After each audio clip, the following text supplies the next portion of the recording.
पहला पाठ एजेकिएल अध्याय 33 पद संख्या 7 से 9 तक। मानव पुत्र, मैंने तुमको इस्राएल के घराने का पहरेदार नियुक्त किया है। तुम मेरी वाणी सुनोगे और इस्राएलियों को मेरी ओर से चेतावनी दोगे। यदि मैं किसी दुष्ट से कहूँ, दुष्ट तू मर जाएगा, और तुमको मार्ग छोड़ने के लिए उसे चेतावनी नहीं दोगे, तो वे अपने पाप के कारण मर जाएगा, किंतु तुम उसकी मृत्यु के लिए उत्तरदायी होगे। और यदि तुमने कुमार्ग छोड़ने के लिए उसे चेतावनी दी और उसने नहीं छोड़ा, तो वे अपने पाप के कारण मर जाएगा, किंतु तुम्हारा जीवन सुरक्षित रह जाएगा। यह प्रभु की वाणी है। दूसरा पाठ रोमियो अध्याय 13 पद संख्या 8 से 10 तक। भातृ प्रेम का ऋण छोड़कर और किसी बात में किसी की ऋणी न बने। जो दूसरों को प्यार करता है उसने संहिता के सभी नियमों का पालन किया है। व्यभिचार मत करो, हत्या मत करो, चोरी मत करो, लालच मत करो, इनका तथा अन्य सभी दूसरी आज्ञाओं का सारांश यह है, अपने पड़ोसी को अपने समान प्यार करो। प्रेम पड़ोसी के साथ अन्याय नहीं करता, इसलिए जो प्यार करता है वह संहिता के सभी नियमों का पालन करता है। यह प्रभु की वाणी है। सुसमाचार संत मत्ती अध्याय 18 पद संख्या 15 से 20 तक। यदि तुम्हारा भाई कोई अपराध करता है तो जाकर उसे अकेले में समझाओ। यदि वह तुम्हारी बात मान जाता है तो तुमने अपनी भाई को बचा लिया। यदि वह तुम्हारी बात नहीं मानता तो और 2-1 व्यक्तियों को साथ ले जाओ, ताकि 2 या 3 गवाहों के सहारे सब कुछ प्रमाणित हो जाए। यदि वह उनकी भी नहीं सुनता तो कलीसिया को बता दो, और यदि वह कलीसिया की भी नहीं सुनता तो उसे गैर यहूदी और नाकेदार जैसा समझो।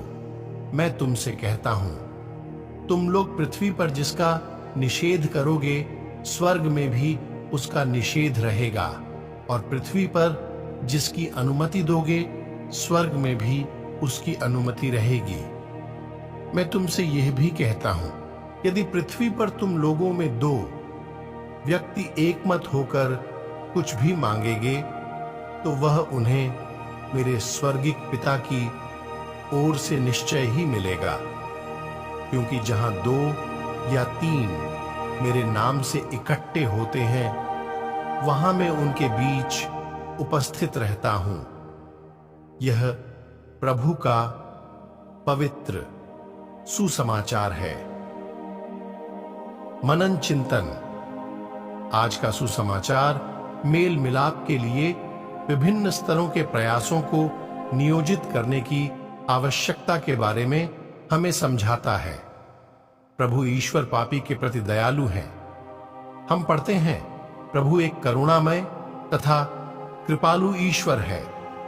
वह देर से क्रोध करता और अनुकंपा तथा सत्य प्रतिज्ञता का धनी है। वह 1000 पीढ़ियों तक अपनी कृपा बनाए रखता और बुराई, अपराध और पाप क्षमा करता है। प्रभु भला गडेरिया है, जो खोई हुई भेड़ को खोजता और वापस लाता है। कभी कभी पापी वापस न लौटने की स्थिति तक पहुंच जाता है, हट्ठी और पाप में डटा रहता है। यीशु ने कई तरीकों से यूदस को यह संकेत देने की कोशिश की कि जिस विश्वासघात की उसने योजना बनाई थी, उससे बचा जा सकता है। फिर भी यूदस ने यह सब अनसुना कर दिया। यरूशलेम पर यीशु का विलाप भी एक निराशाजनक स्थिति को दर्शाता है। यरूशलेम, यरूशलेम, तू नबियों की हत्या करता और अपने पास भेजे हुए लोगों को पत्थरों से मार देता है। मैंने कितनी बार चाहा कि तेरी संतान को एकत्र कर लूं, जैसे मुर्गी अपने चूजों को अपने डैनों के नीचे एकत्र कर लेती है, परंतु तुम लोगों ने इनकार कर दिया। मसीह ही विश्वासियों को एक बनाता है। विश्वासियों की संयुक्तता में प्रभु यीशु अपने आप को प्रकट करते हैं। विभाजित होने के कारण हम मसीह को संसार के सामने प्रस्तुत करने में असफल होते हैं। कलीसिया की संयुक्तता केवल आसान प्रशासन के लिए नहीं है, बल्कि यह उसके अस्तित्व के लिए आवश्यक है।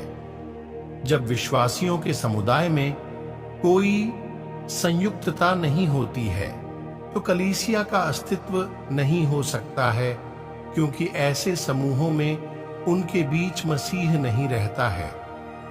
आज के वचन को सुनने वाले सभी विश्वासी भाई बहनों को परमेश्वर आशीष प्रदान करे।